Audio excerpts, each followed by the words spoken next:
What's up, world and lovers of music? Welcome to the first episode, the return episode of Jones Street Radio.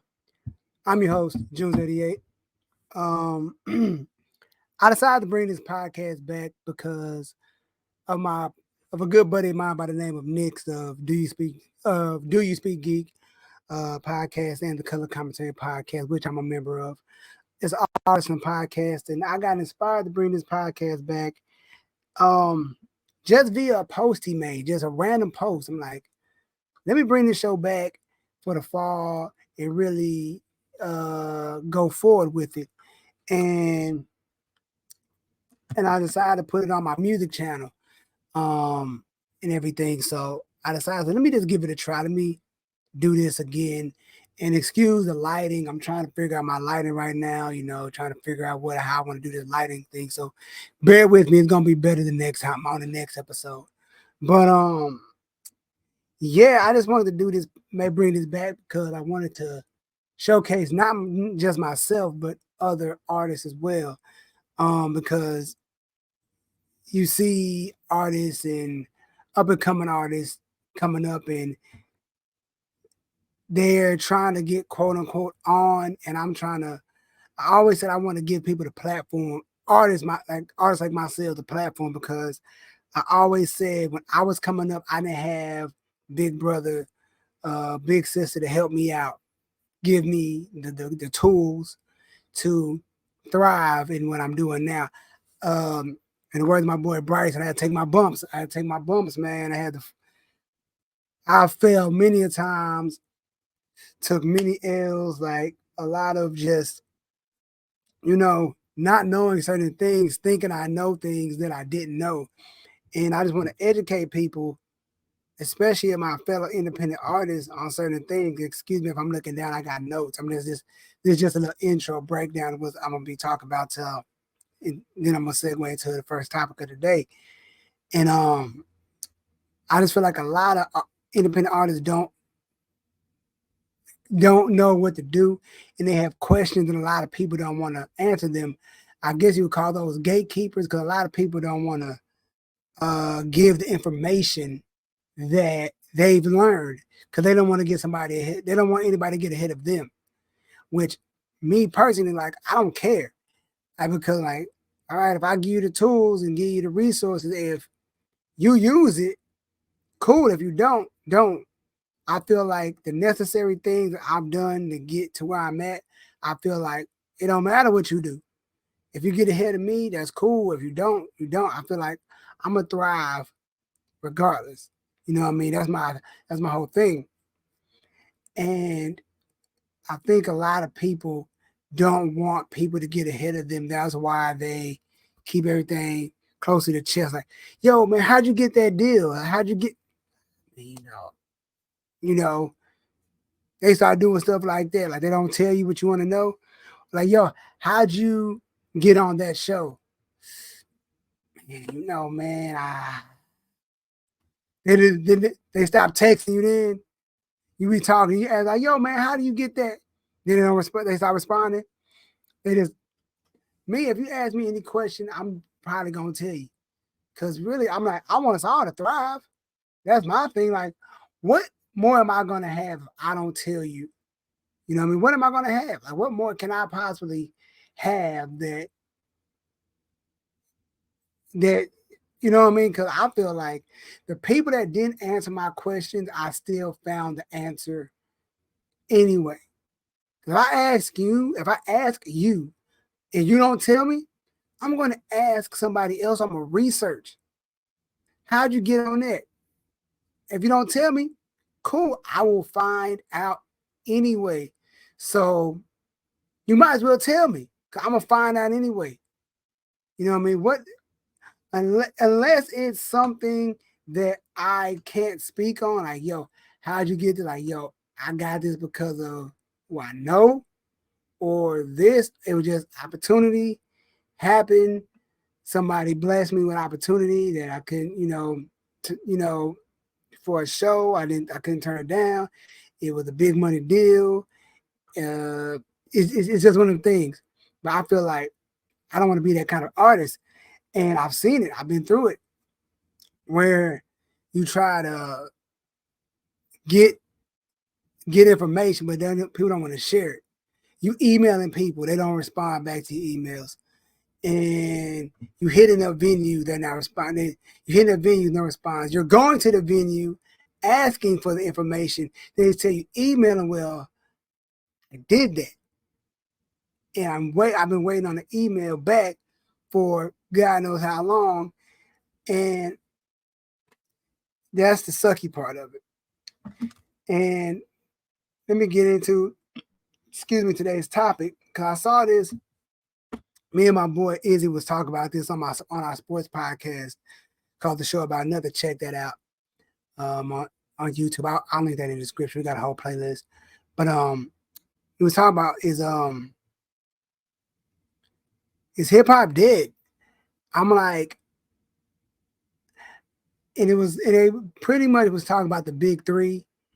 And a few years ago it was Kanye, and who else was it was and Wayne, Kanye and Wayne.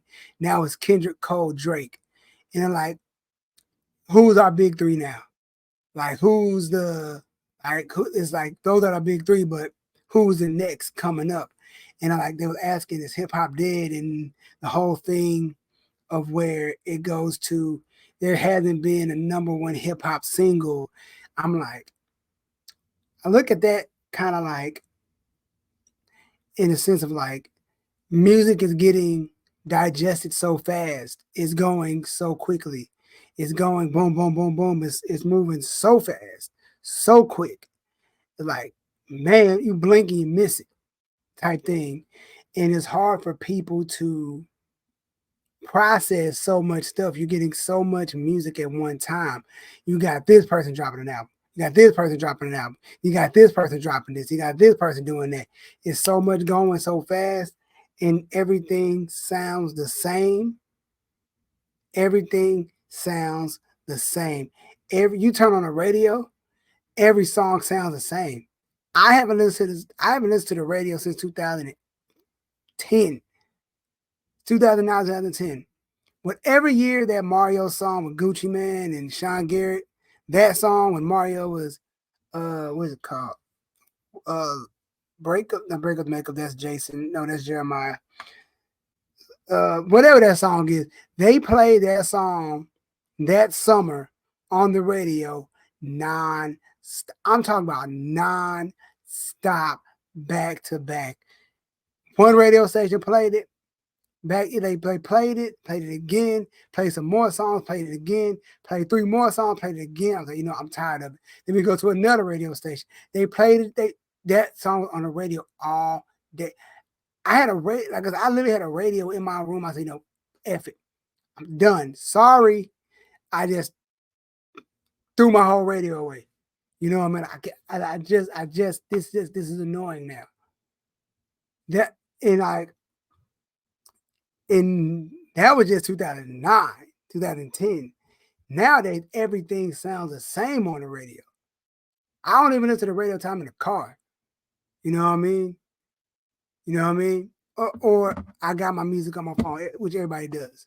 Everybody got music. You know what I mean? But I say all that to say everything sounds the same. It's like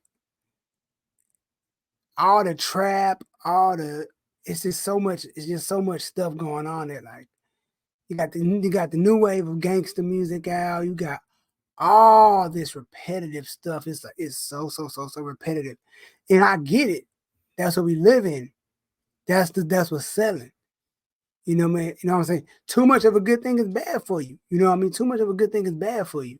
You know what I mean? It's like it was cool at the beginning, but when it starts, like nothing's changing. There's no glitch in the matrix. It's like it's no, all right, let's turn this switch and turn something else on. You understand what I'm saying? If that makes sense, there's nothing changing. There's nothing like, yo, I want to do this now. I want to make a new sound. And, my boy Altitude said it. I forget what song he said. I think it was Hello World. I think he ended like his second verse when he said, "Yo, I'm coming back home. I'm coming back," because he's talking about Hello World about traveling. And then he ends the verse with, "I'm gonna come back home and work on a new sound." There's nobody working on new sounds. I even say it in the song. I'm working on a new flow. I'm just working on new things. I want stuff to sound different. That's why I picked the beats that I picked. That's why I picked the rappers I rap with. Because if you have too much of the same sound, like bro, we T-Pain went on a rage talking about it. We got the music.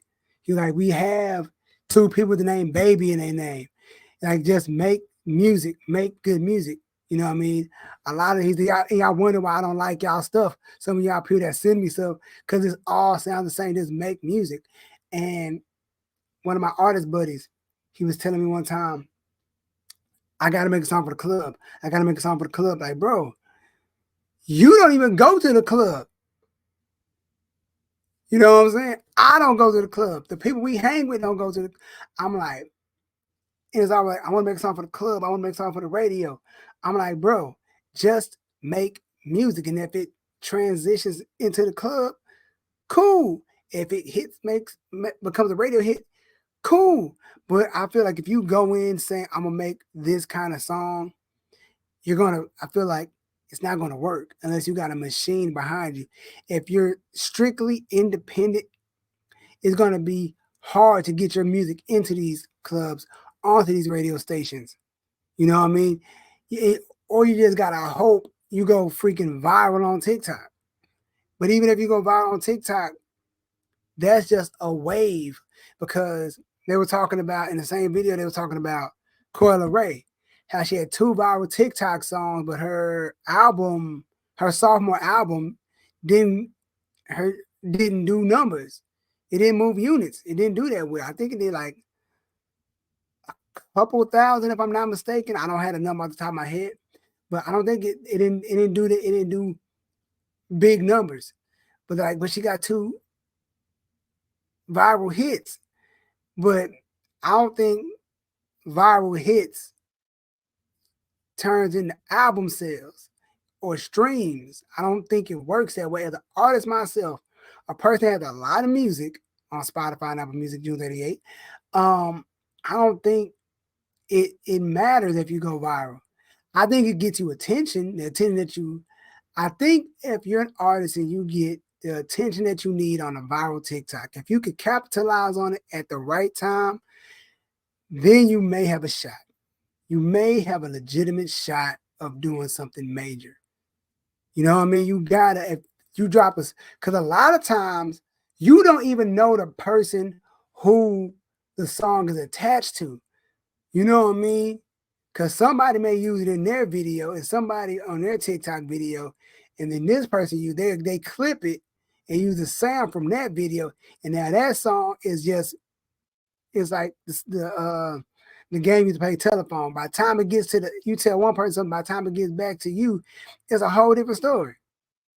Like, it don't even, like, huh? Like, who makes this song? Who made this? You know what I mean? I found that, like, viral don't even mean a thing. It's like, it don't, it doesn't, I don't think it really works that way. And it's just one of the things where you look at it like, yo, it's like, but it goes back to, is hip hop dead? I don't think hip hop is dead. I just think we're moving at a rate that's so fast that people can't keep it. It's like, what's hot today is not hot tomorrow. You may be popping in July. You may have all of July on lock. August hit, nobody's talking about you. Flavor of the month type stuff. And that's insane to say. You know what I mean? It's like going viral, like, oh, and it goes back to organically doing something. If you organically do something, it's kind of hard to replicate what you did organically because you did it. Oh, that song went viral. How do I go back and do it again? Now you're looking at what you did the first time, but like you can't figure out what you did because you did it naturally. It was all like, I did a song, I put it out, it went viral. You know what I mean? All I say is, if you any pro tip for any artist, if you go viral, if you're an up and coming artist, you put a song out and somehow it goes viral and your numbers go up, capitalize on it as soon as you possibly can. If you have 1,000 followers, then you wake up the next morning, you got 20,000. You made a jump like that, or you got 10,000. You better start working. You better start like get a team together, do something, do a video, even if it's a iPhone video, just a simple video, just do something quick, put it out there. You know what I mean?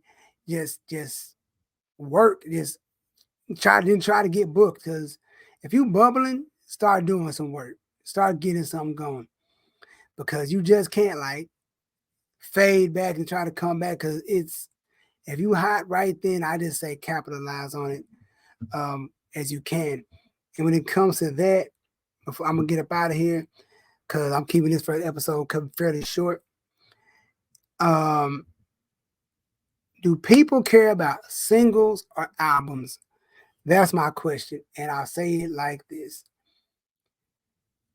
I realized that singles are easy to digest. It's easy to listen to. It's easy to have a single, put it out, people listen to it a million times, all that. But an album, you really got to listen to it. You really got to make time to listen to it. And that's what my boy Altitude always get mad at me about, because I make short albums. He makes the 12, 14, 17 track projects. I'm like, I don't like doing albums like that. We talk about that all the time. Like, we fuss about that all the time. Like, people's attention span is so short. So I'd rather give you a 5, 10 track, maybe. You know, okay, 5, 10 track, maybe 13 tracks. But I feel like it's easy. If you got 10 tracks, it's easy to digest. If you can go back and listen to it a few times. But if you got 5, you can really go back and listen to it. If it's everything like a quick little 5-pack, boom, knock it out. You know, you work at Amazon, you work at Target, you work wherever, at the gym, listen to it, get a full listen to it 4 or 5 times, you really break it down. But if I feel like you got like 14 tracks, 17, you got to sit down and like really like, all right, you really got to process that, you know what I'm saying? You really got to digest that, you know what I mean? And really, that's a lot of music. That's a lot of music to listen to. You know what I mean?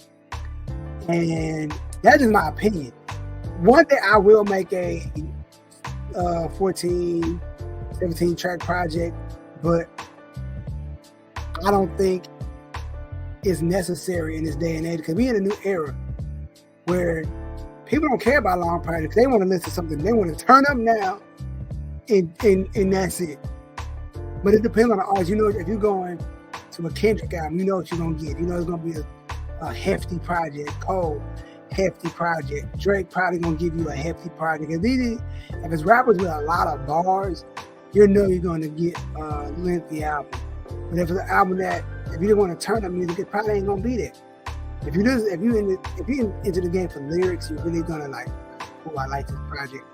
But moving forward, I've told everybody I'm gonna be dropping singles for a while. Like, I'm gonna be dropping a lot of singles this year. I'm gonna be dropping a whole lot of singles. I may not drop another project for a minute, you know what I mean? But that's a story for another day. Thank you for tuning in to the first episode of Jones Street Radio. I'm your host, JunesEightyEIght, lover of music. I'm out. See y'all next week. Peace.